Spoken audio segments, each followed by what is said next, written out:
Hello and welcome back to the UK edition. We have been looking at these developments around Ram Rahim and his Sacha Sauda in India. So has the London School of Economics, and let's see what they see. We have a word with Susannah Crockford at the LSE.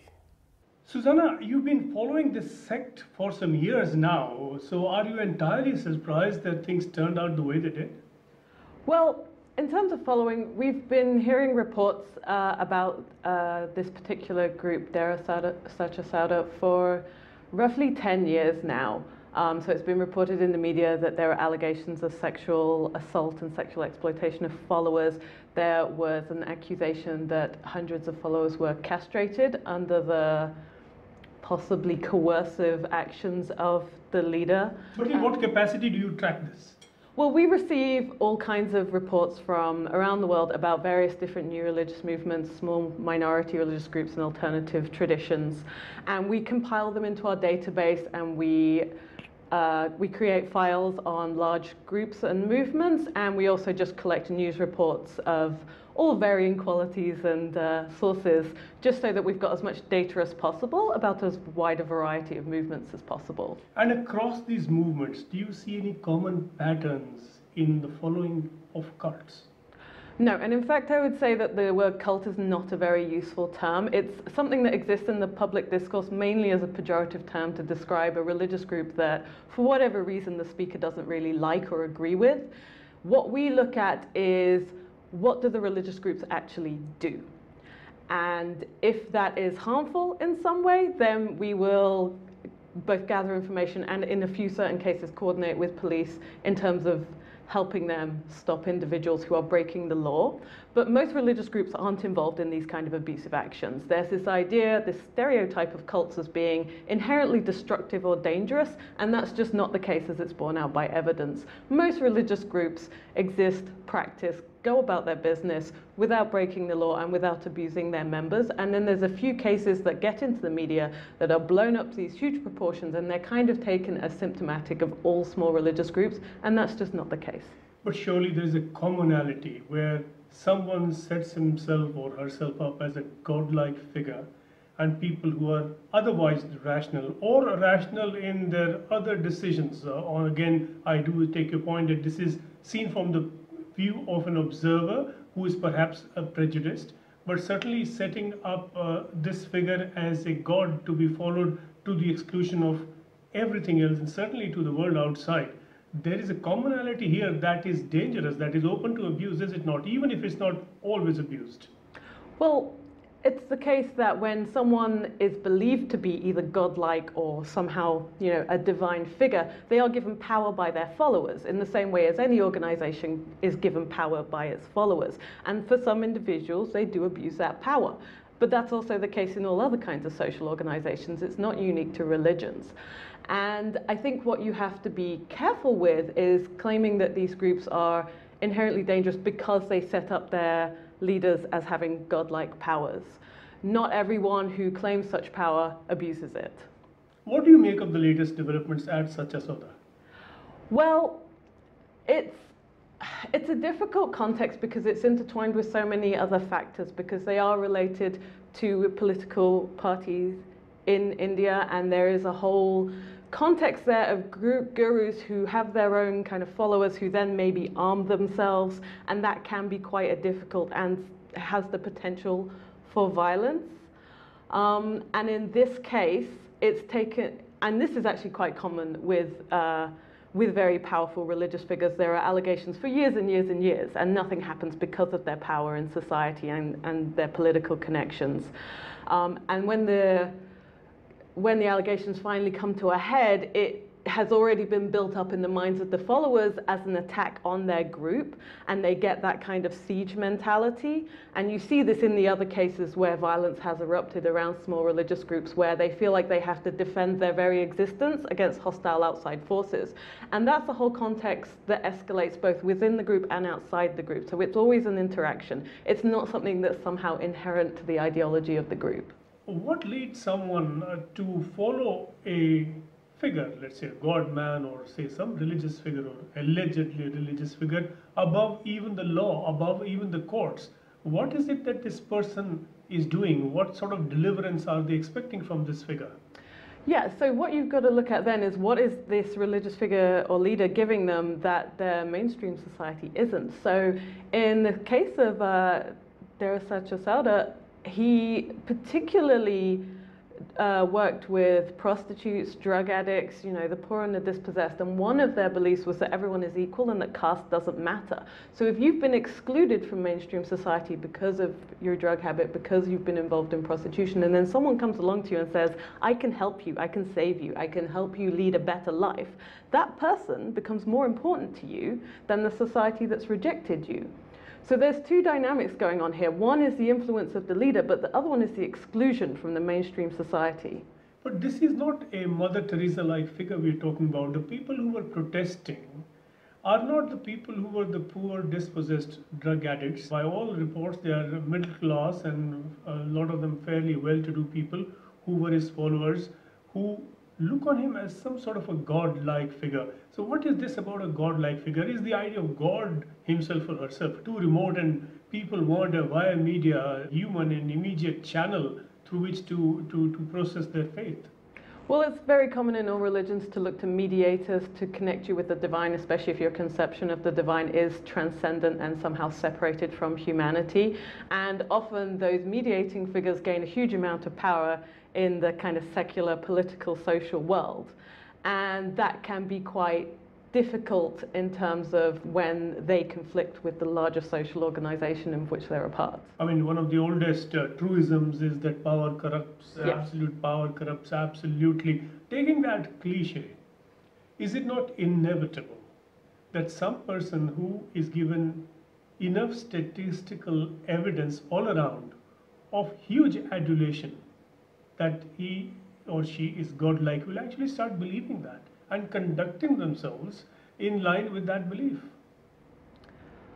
Well, I think it's a very singular position to be in, and certainly a lot of the leaders that have been given that kind of power by their followers, they often find it difficult to conduct their behavior in a way that accords with this idea of sanctity that they are being given. And often the idea of a perfect human being only ever exists in the minds of the people who see it.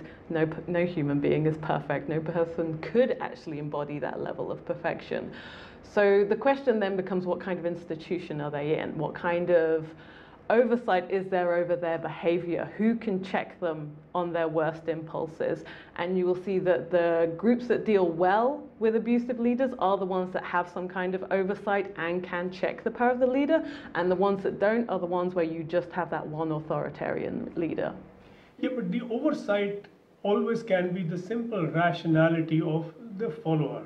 Well, you can believe in someone and admire someone, but when you have evidence, as you have in this case of someone producing a film and taking 30 credits of different kinds for it, all the way from the star, the producer, director, scriptwriter, you name it, the stuntman, the singer, surely if a person is such an embodiment of excellence, then that embodiment should itself come in grander style for a godlike being, not taking credits for a film. Now, I mention this because it's possible for any rational observer to see this and then discount a person making such claims accordingly.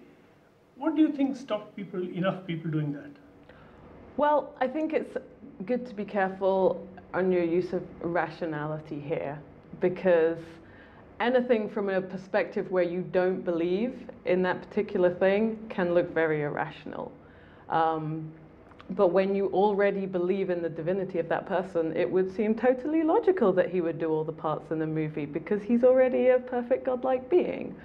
So the question then becomes, how do you get into that mindset that that person is God? That's the real question. And that's something that scholars investigate in lots of different groups. And usually the dynamics that lead to people seeing others as godlike or as a mediator with the divine are quite particular, and they're embedded in a particular context. So it's quite hard to draw with a kind of wide brush as to why this happens in every single situation, because it's always very specific to what is going through that believer's life at the time when they come to decide that that person is God and they should follow them. But once you've made that decision and you hold that belief firmly, it's actually quite difficult to be persuaded out of it. Even if you see evidence to the contrary, you discount it because you've already made your mind up. We are speaking of the cultural code in an Indian context, but surely you've been looking at cults, let's say cults within quotes, in other civilizations, in other countries, and you have seen where there has been abuse. Abuse often has been of a sexual nature. So when things go wrong, is sex usually in the middle of it? Well, there are usually 4 kinds of abuse that we see in groups that become, should we say, coercive to their followers. So there's physical abuse, which can be anything from beating to much more serious attacks. It can be sexual, it can be emotional, it can just be constant verbal abuse or orders or demanding to know what the follower is doing when they're not in the church or the group, for example. And then it can be financial, which is actually probably the most common, you know, demanding constant gifts and donations, saying that it's more important for the church to maintain themselves financially than the individual. And what this is all about is getting the individual to sacrifice their needs and their priorities and join the group instead and make the group more important than the individual. Well, here we are sitting here in London. In the UK, do you see instances of a significant number of abuse of a similar kind? I don't know if I would say of a significant number just in terms of religious groups. Any kind of group that has a following that's, say, let's say, blind following? You know, it's quite difficult for me to be able to generalize on that question in that way. There are certain groups, for example, there was a Buddhist group recently called Rigpa International. They're all over the world, but they're in London as well, that recently their Lama was held accountable by some of the ex-members for sexual abuse of his followers, for financial abuse of the trustees and the finances of the group, and for physical abuse as well. He was known, quite unfortunately, as the nun puncher because he punched nuns. And so these instances happen in all religious traditions, but again, they're not necessarily representative. I would say they're much more anomalous than the norm. Right, surely this would not be the norm, but we've seen a number of such groups rise and then disappear in the US. Is the US one country that you find a little more susceptible to this sort of thing than maybe some others? Again, I would hesitate to say that it's more susceptible than others. I think in America there's much more of a culture of speaking out, and especially when people feel that they've been abused in some way, they're quite willing to talk about it. And I think in other cultures that maybe there isn't that level of acceptance and even promotion of speaking about abuse or just, you know, negative situations that may have occurred in your life. There's quite a confessional culture, I think, in the US, which allows people to speak quite openly. And also there's quite an established legal culture of finding redress as well, which I think is different. So I think that it's just that there's a higher level of reporting in America than maybe in other cultures. Finally, Susannah, we are not, of course, in the business of making predictions, but from what you've studied, is this kind of following focused around an individual, so that when an individual disappears from the scene or goes to jail, as in this instance, is it likely that another individual can replace with similar effectiveness or any effectiveness approaching this? Yeah, it's quite difficult to judge because it would very depend on who the individual is that's trying to take his place. So when these charismatic individuals either die or go to jail, what actually most happens is that the group kind of splinters. There are several different kind of candidates for taking over, and you get different groups forming around the different candidates. A classic example of that is the Moonies. They were a Korean American group, and when the Reverend Moon died, you know, his wife had a following, his sons had various different followings, and they've declined gradually because the more infighting you have, the less people are interested. You don't have that single charismatic leader to kind of focus everyone's attention and efforts. So I think it's much more likely that you will see that kind of effect happening. But it's also important to remember that in this particular case of Dera Sacha Sauda, Gurmeet Ram Singh wasn't the first leader. That actually this group was founded in 1948, and that leader died in the 60s, and then there was another leader, and then he took over.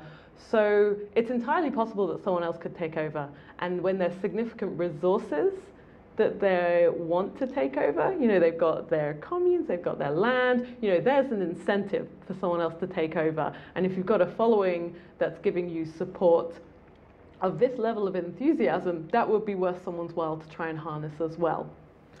Thank you very much, Susannah, for shedding so much light on this, and I quite respect the fact that there are so many things that are not possible to say very definitively. It is a very grey zone, but thanks so much for sharing your insights with us. Thank you. Ram Rahim does claim a particular UK connection, an honorary degree from the World Records University. Now what and where is that? Ram Rahim's website adds the prefix doctor before his name, pointing to an honorary doctorate conferred on him by something called a World Records University. Not a university that many in the UK have heard of. It boasts of teaching ways to solve the Rubik Cube and to confer such honorary degrees to various characters. By the look of it, mostly Indians. The address of this university produced a humble block of offices near Modern in South London, but no university at all. Well, this here is supposedly the university that gave Ram Rahim that honorary doctorate that enabled him to add doctor before the many names that he uses. There is no university here. This is just a collection of offices in a faraway suburb of London. The reception informs us that they are only a post box for that university, wherever that might be.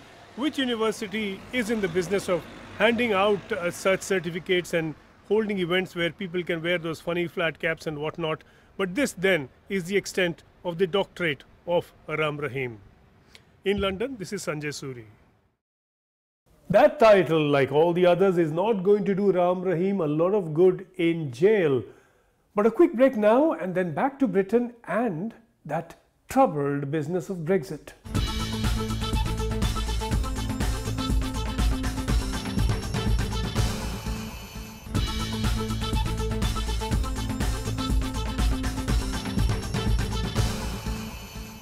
Welcome back. Now, we've been seeing for ourselves, of course, that all this talk on Brexit is actually leading nowhere. A lot of slogans and not much else. Who can remember a time when British leadership seemed quite as clueless as this?